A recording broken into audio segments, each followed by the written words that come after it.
15ই March এমন এক পরিস্থিতিতে প্রেসিডেন্ট ঢাকায় এসে পৌঁছান যখন পূর্ব পাকিস্তানে শেখ মুজিব স্বাধীনতা প্রায় ঘোষণা করেছেন। অপরদিকে পশ্চিম পাকিস্তানে জনাব ভুট্টো দুই সরকারের পক্ষে বক্তব্য দিয়ে দেশের বিভক্তি প্রায় স্বীকার করে নিয়েছেন। পাকিস্তান সরকার প্রধান জেনারেল ইয়াহিয়া খান ও পশ্চিম পাকিস্তানের অন্যান্য ছোট ছোট দলগুলোর নেতৃবৃন্দ তখনও আন্তরিক প্রচেষ্টা চালিয়ে যাচ্ছিলেন পাকিস্তানের ঐক্য এবং সংহতি বজায় রাখার। ইয়াহিয়া খান জনাব ভুট্টোকে ঢাকায় আসার জন্য অনুরোধ জানান। জবাবে জনাব ভুট্টো প্রেসিডেন্টকে বলেন, শেখ মুজিব যখন প্রচ্ছন্নভাবে স্বাধীনতাই ঘোষণা করে বসেছেন তখন ঢাকায় গিয়ে আলোচনা করার কোনো যৌক্তিকতা নেই, এতে কোনো ফায়দাও হবে না। তার এই ধরনের মনোভাব থেকে এটাই পরিষ্কার বোঝা যায় যে জনাব ভুট্টোর কাছে তখন পাকিস্তানের অখণ্ডতার চেয়ে ক্ষমতাই বড় হয়ে উঠেছে। ক্ষমতা লাভের জন্য দুই অংশের দুই নেতাই মরিয়া হয়ে উঠেছেন। তাদের উদ্দেশ্যমূলক কার্যক্রমের ফলে দেশ এবং জাতির কী অবস্থা হবে সে ব্যাপারে তাদের কোনো মাথা ব্যথা নেই। ক্ষমতার অন্ধ মোহে তারা বিদেশি শক্তির হস্তক্ষেপকেও মেনে নিতে দ্বিধাবোধ করছিলেন না। প্রেসিডেন্ট যখন ঢাকায় তখন থেকেই সামরিক জান্তা কন্টিনজেন্সি প্ল্যান বানাতে শুরু করে। প্ল্যান অনুযায়ী পশ্চিম পাকিস্তান থেকে আকাশপথে কলম্বো হয়ে আর্মি রিএনফোর্সমেন্ট পাঠানো শুরু হয় পূর্ব পাকিস্তানে। ভারত সরকার শ্রীলঙ্কা সরকারের উপর চাপ প্রয়োগ করে পশ্চিম পাকিস্তান থেকে কলম্বো হয়ে পূর্ব পাকিস্তানে বিমান যোগাযোগ বন্ধ করার, কিন্তু তাদের সেই প্রচেষ্টা ব্যর্থ হয়। কলম্বো সরকার ভারতীয় চাপের মুখে নতি স্বীকার করতে অস্বীকৃতি জানায়। ঢাকার মাটিতে পা দিয়েই প্রেসিডেন্ট বুঝতে পারলেন অবস্থার আমূল পরিবর্তন হয়েছে। জনগণ বিক্ষুব্ধ, রাজনৈতিক পরিস্থিতি বিস্ফোরণ উন্মুখ। তার কাছে মনে হলো তিনি যেন ভিন্ন কোনো দেশে এসেছেন। তার অতি চেনা পূর্ব পাকিস্তান যেন এটা নয়। যাই হোক, প্রতিকূল অবস্থার মাঝেই 16ই মার্চ ইয়াহিয়া মুজিবের প্রথম বৈঠক অনুষ্ঠিত হয়। ওই দিন সকাল 11টায় শেখ মুজিব রাষ্ট্রপতি ভবনে এলেন বৈঠকের জন্য। তার গাড়িতে উঠছিল একটি কালো পতাকা। আগের সপ্তাহে পুলিশের গুলিতে শহীদদের স্মরণে ওই কালো পতাকা গাড়িতে লাগানো হয়েছিল। শেখ মুজিব তার বৈঠকে অবিলম্বে ক্ষমতা হস্তান্তর এবং মার্শাল ল উঠিয়ে নেওয়ার দাবিসহ তার 4 দফা প্রেসিডেন্টের কাছে পেশ করেন। ক্ষমতা হস্তান্তর করার জন্য 1969-70 সালে প্রেসিডেন্ট কর্তৃক প্রণীত শাসনতন্ত্রের খসড়ার উপর ভিত্তি করে কোনো আলোচনার অবকাশ তখন আর ছিল না। ফলে প্রেসিডেন্টের পক্ষে শুধু দুটো রাস্তাই খোলা ছিল: 1, বাংলাদেশের স্বাধীনতা মেনে নেওয়া; 2, শেখ মুজিবের বিদ্রোহের বিরুদ্ধে যথাযথ ব্যবস্থা গ্রহণ করা। কিন্তু যে কোনো প্রকার সামরিক পদক্ষেপে প্রাণহানি শুধু ঘটবে না, পরিশেষে এই ধরনের পদক্ষেপের পরিণতি বা কী হবে সে সম্পর্কে কিছু বলা সম্ভব ছিল না। এই অবস্থায় সিদ্ধান্ত গ্রহণ করার ব্যাপারে এক কঠিন সমস্যার মুখাপেক্ষী হন প্রেসিডেন্ট ইয়াহিয়া খান। জান্তার কট্টরপন্থী জেনারেলদের মধ্যে অনেকেই, যেমন জেনারেল হামিদ খান প্রমুখরা ভেবেছিলেন 72 ঘন্টার মধ্যেই সামরিক অভিযান চালিয়ে তারা বাঙালিদের বিদ্রোহ দমন করতে পারবেন। 1969 সালের মার্শাল ল প্রয়োগের সফলতাই তাদের মাঝে এই ধরনের ধারণা সুদৃঢ় করেছিল। কিন্তু তারা ভুলে গিয়েছিলেন যে 1969 সালের মার্শাল লকে বাঙালি জনগণ মেনে নিয়েছিল তখনই যখন পর্দার অন্তরালে জান্তা সরকার প্রধান অতি সত্বর জাতীয় নির্বাচন সংগঠিত করে ক্ষমতা হস্তান্তর করার প্রতিজ্ঞা করেন। কিন্তু 1971 সালে অবস্থার আমূল পরিবর্তন ঘটে। বাঙালি জাতীয়তাবাদ তখন তুঙ্গে। সারা পূর্ব পাকিস্তান তখন স্বাধীনতার দাবি জনগণের মাঝে বিক্ষুব্ধ আন্দোলনের জোয়ার সৃষ্টি করেছে। প্রেসিডেন্ট শেখ মুজিবকে সংঘাতের পথ বর্জন করার জন্য আকুল নিবেদন জানান। বৈঠকে মুজিবকে সিদ্ধান্তহীন মনে হয়। ঘটনার প্রবাহের চরম পরিণতি কী হবে সে সম্পর্কে তিনিও ছিলেন শঙ্কিত। মুখে বিপ্লবী বাণী উচ্চারণ করলেও চারিত্রিকভাবে শেখ মুজিব ছিলেন সুবিধাবাদী, দুর্বল ও ভীরু চরিত্রের রাজনীতিবিদ। ফলে অসম্ভবকে সম্ভব করার জন্য ইয়াহিয়া মুজিব যখন আলোচনায় ব্যস্ত, তখন যুদ্ধবাজ জেনারেলরা বাঙালি জাতিকে সমুচিত শিক্ষা দেবার জন্য সামরিক অভিযানের পরিকল্পনা প্রণয়নে ছিলেন ব্যস্ত। এই অবস্থায় 20 মার্চ সংবাদপত্রে প্রকাশিত খবরে বলা হয়, প্রেসিডেন্ট ও শেখ মুজিবের মধ্যে শাসনতন্ত্র বিষয়ে একটি আপোষ সমঝোতা হয়েছে, যার মধ্যে মুজিবের 6 দফার প্রতিফলন ঘটেছে।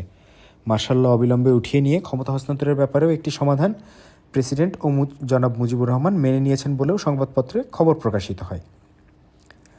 ক্ষমতা হস্তান্তরের ব্যাপারে একটি ঘোষণাপত্রের খসড়াও চূড়ান্ত করা হয়। তাতে বলা হয়, কেন্দ্রীয় এবং প্রাদেশিক মন্ত্রিসভা নির্বাচিত সদস্যদের মধ্য থেকেই মনোনীত করা হবে।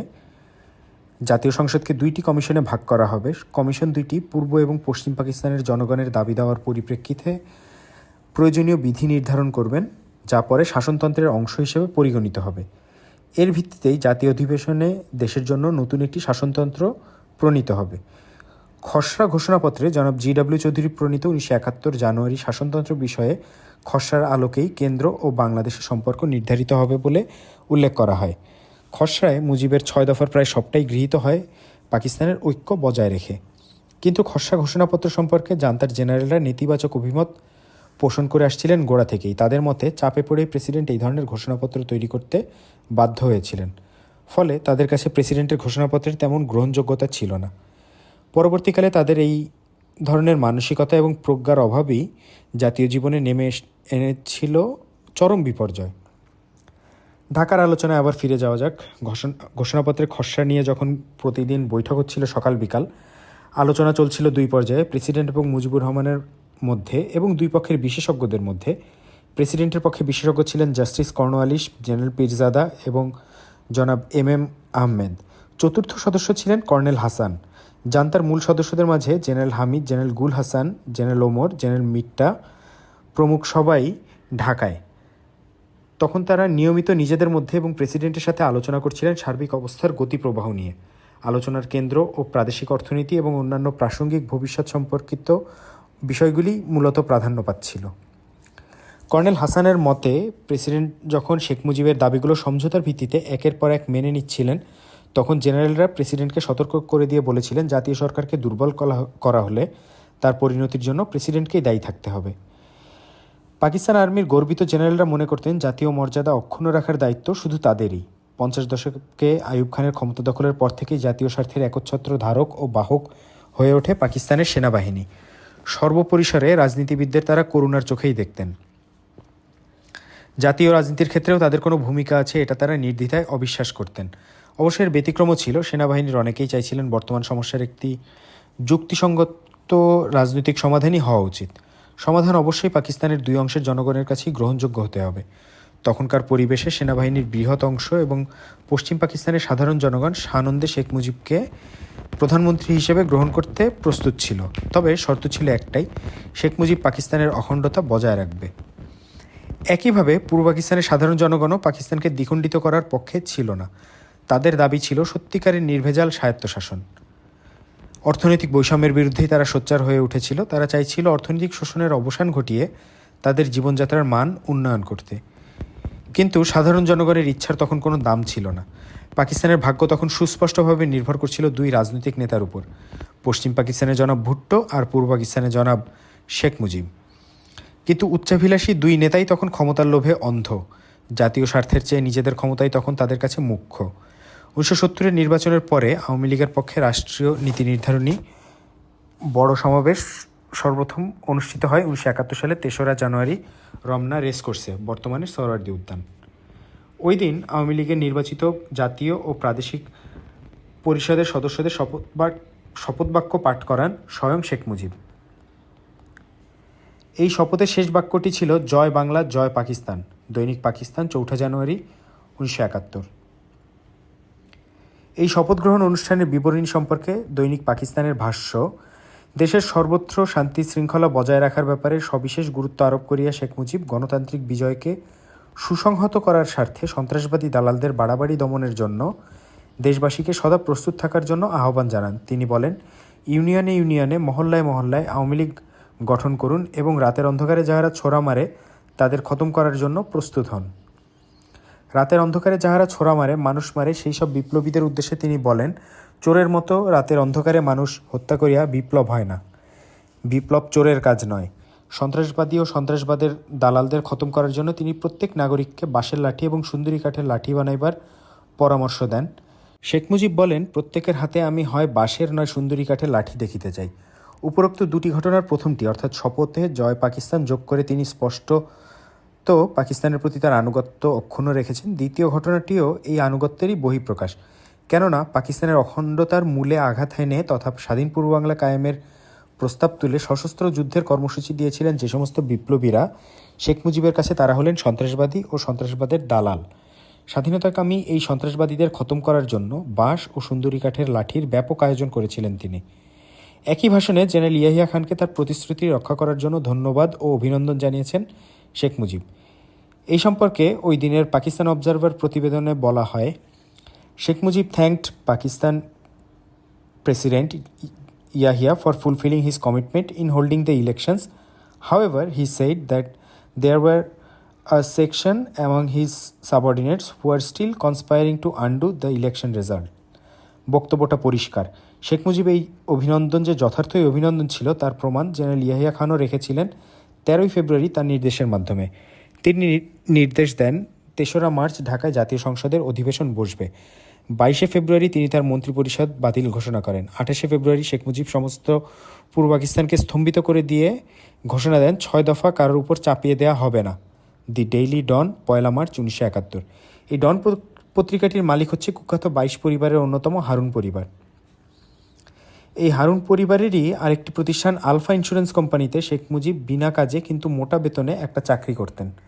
সে যাই হোক, 6 দফার প্রশ্নে শেখ মুজিবের এই নমনীয়তা কেবল যে এই সংক্রান্ত তার পূর্ববর্তী বক্তব্য কিংবা আন্দোলনকারীদের আশা আকাঙ্ক্ষার পরিপন্থী ছিল তাই নয়, বরঞ্চ পশ্চিম পাকিস্তানিদের কাছে নিজেকে গ্রহণযোগ্য করে তোলার সুস্পষ্ট প্রয়াসও ছিল।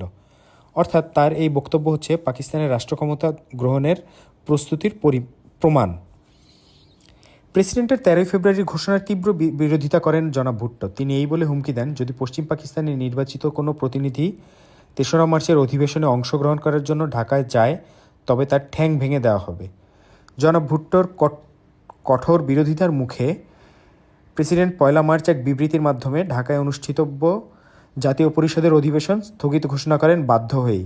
এর ফলে তৎকালীন পূর্ব পাকিস্তানের সর্বস্তরের মানুষের মধ্যে যে প্রতিক্রিয়া লক্ষ্য করা গিয়েছিল তার মর্মবাণী ছিল একটাই, স্বাধীন বাংলাদেশ।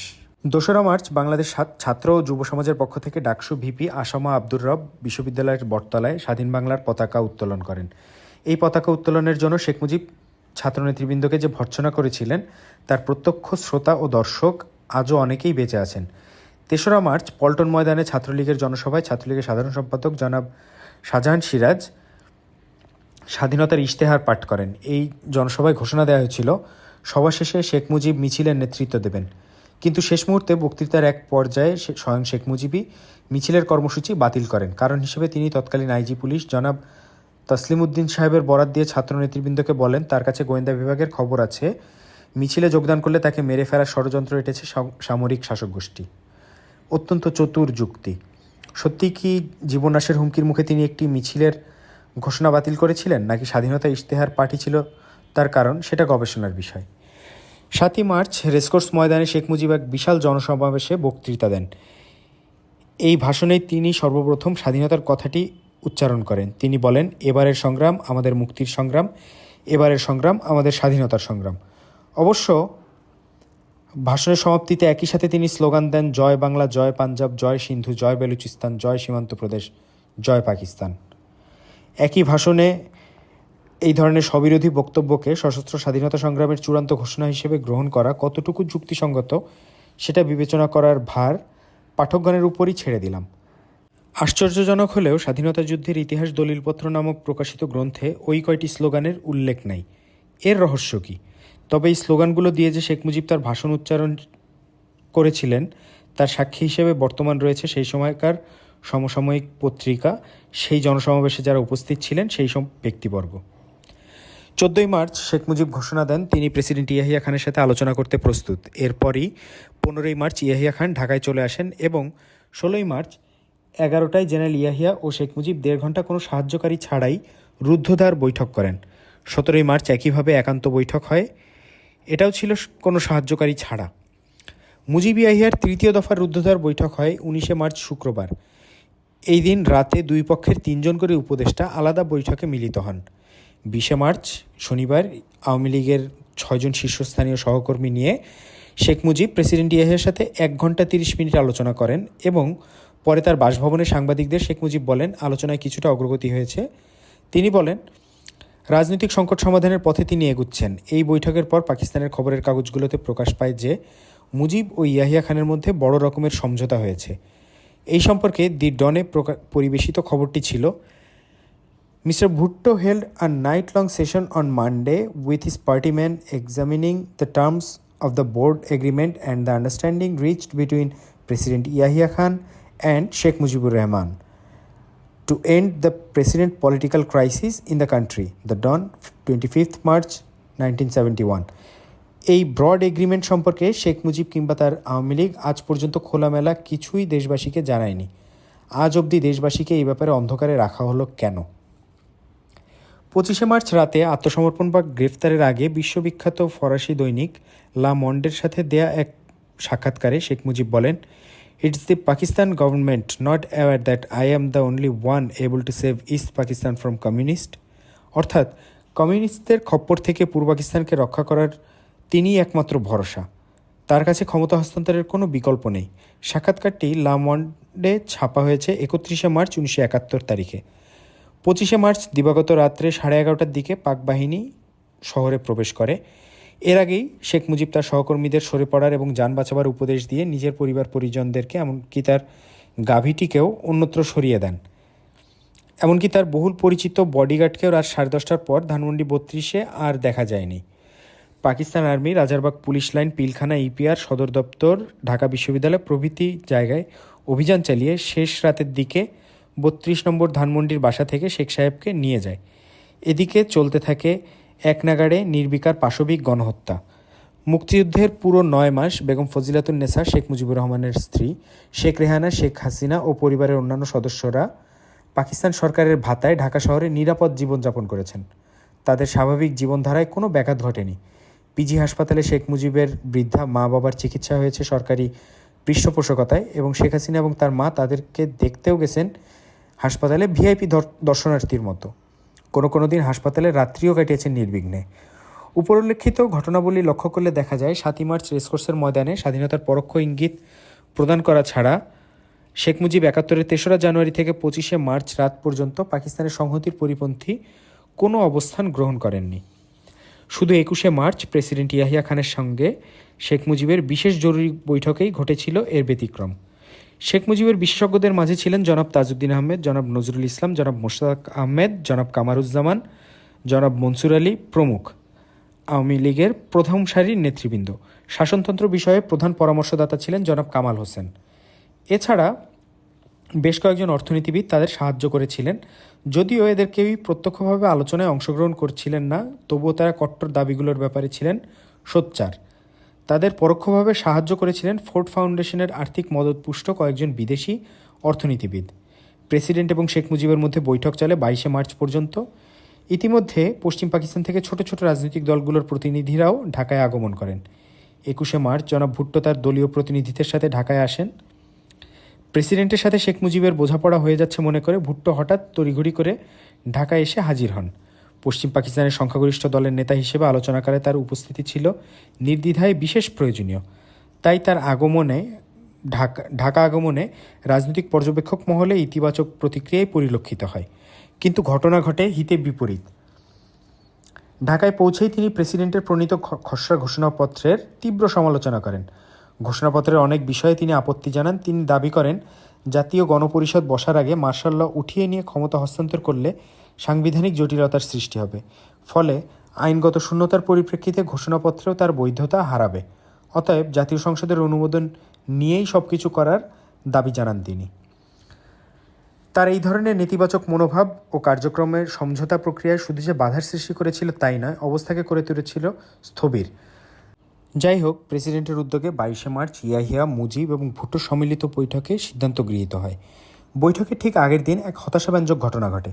শেখ মুজিব হঠাৎ করে প্রেসিডেন্টের সাথে এক বৈঠকের প্রস্তাব পাঠান। প্রেসিডেন্টের সম্মতি পেয়ে শেখ মুজিব জনাব তাজউদ্দিনকে সঙ্গে নিয়ে রাষ্ট্রপতি ভবনে প্রেসিডেন্টের সাথে সাক্ষাৎ করতে আসেন। বৈঠকে মিলিত হয়ে শেখ মুজিব প্রেসিডেন্টকে জানান, আওয়ামী লীগ চায় আলাদাভাবে পূর্ব পাকিস্তান এবং পশ্চিম পাকিস্তানের দুই সংখ্যাগরিষ্ঠ দলের কাছে ক্ষমতা হস্তান্তর করা হোক। বর্তমান পরিস্থিতিতে কেন্দ্রীয় এবং প্রাদেশিক মন্ত্রিসভা গঠন করতে তিনি অপারগ। তার মানে আনুষ্ঠানিকভাবে তারা দেশকে পশ্চিম পাকিস্তান এবং পূর্ব পাকিস্তান এই দুই ভাগে ভাগ করার প্রস্তাব উত্থাপন করেন। প্রেসিডেন্ট শেখ মুজিবের প্রস্তাবে ভীষণভাবে আশাহত হয়ে পড়েন। তার দাবি প্রত্যাহার করার অনুরোধ করেন। তিনি তাকে এটিও স্মরণ করিয়ে দেন যে রাষ্ট্রপতি হিসেবে নির্বাচিত প্রতিনিধির কাছে ক্ষমতা হস্তান্তর করার জন্য তিনি জাতির কাছে প্রতিজ্ঞাবদ্ধ। প্রেসিডেন্ট হিসেবে দেশকে দ্বিখণ্ডিত করার কোনো অধিকার তার নেই। তিনি শেখ মুজিবকে হুঁশিয়ার করে দিয়ে আরও বলেন, তার বিচ্ছিন্নতাবাদী কার্যকলাপ অবশ্যই শক্তভাবে মোকাবেলা করা হবে। এভাবেই 21শে মার্চের বৈঠকে অনেক দিনের প্রচেষ্টার ফলে গড়ে ওঠা বিশ্বাস, আস্থা এবং সমঝোতার ভিত ভেঙে চূর্ণ বিচূর্ণ হয়ে ওঠে। আলোচনা হয়ে ওঠে অর্থহীন। কিন্তু বিস্ময়কর ঘটনা হলো, হঠাৎ করে শেখ মুজিব এই ধরনের ডিগবাজি খেয়ে সম্পূর্ণ বিপরীত অবস্থান গ্রহণ করলেন কেন? তিনি তো সেই একই ব্যক্তি যিনি সবসময় সামরিক জান্তাকে বলে এসেছেন পাকিস্তানকে দ্বিখণ্ডিত করা তার রাজনীতি নয়। 1970-এর নির্বাচনে তিনি ভোটারদের কাছ থেকে ভোট গ্রহণ করেছিলেন এই বলে পাকিস্তান টিকে থাকবার জন্যই সৃষ্টি হয়েছে। কোনো শক্তি পাকিস্তানকে ধ্বংস করতে সক্ষম হবে না, শেখ মুজিবের জনসভায় প্রদত্ত ভাষণ। শেখ মুজিব খুব ভালোভাবেই জানতেন পাকিস্তানের শাসকমণ্ডলী পাকিস্তানের অখণ্ডতার প্রশ্নে কোনো আপোষ করবেন না, সর্বশক্তি দিয়ে তারা এর বিরুদ্ধে রুখে দাঁড়াবেন, আর তার পরিণতি হবে ভয়ঙ্কর। মন্ত্রিত্বের ইস্যু তুলে 1954 সালে নির্বাচিত হক ভাসানীর যুক্তফ্রন্টকে ঠুটো জগন্নাথ বানিয়ে মার্কিন যুক্তরাষ্ট্রের আস্থাভাজন হয়েছিলেন সোহরাওয়ার্দী মুজিব। কেননা পূর্ব পাকিস্তানে আওয়ামী লীগ ও যুক্তফ্রন্টের মাধ্যমে সাম্রাজ্যবাদ বিরোধী শক্তির বিকাশ আমেরিকার জন্য দুশ্চিন্তার কারণ হয়ে উঠেছিল। এই দুই নেতা সেখানে আওয়ামী লীগ ও যুক্তফ্রন্টকে দুটোকে ভেঙে দিয়ে আমেরিকার উদ্বেগের অবসান ঘটান। এইভাবেই সূচিত হয় সোহরাওয়ার্দী মুজিবের সাথে আমেরিকার ঘনিষ্ঠতা। পর্যালোচনা করলে দেখা যায় সেই সম্পর্কের বন্ধন আরও পোক্ত হয় হারুন পরিবারের সাথে সখ্যতার মাধ্যমে। 1958 সালে আইয়ুব খান ক্ষমতায় এসে যে সমস্ত সম্মানিত ব্যক্তিকে দুর্নীতির দায়ে প্রকাশ্যে বেত্রাঘাত করেছিলেন তার মধ্যে হারুন পরিবারের একজন বহুল পরিচিত সদস্য অন্তর্ভুক্ত ছিলেন। শুধু কি তাই, পরিবারের প্রধান জনাব ইউসুফ হারুনকে দেশান্তরী হয়ে নির্বাসনে থাকতে হয়েছিল অনেক দিন।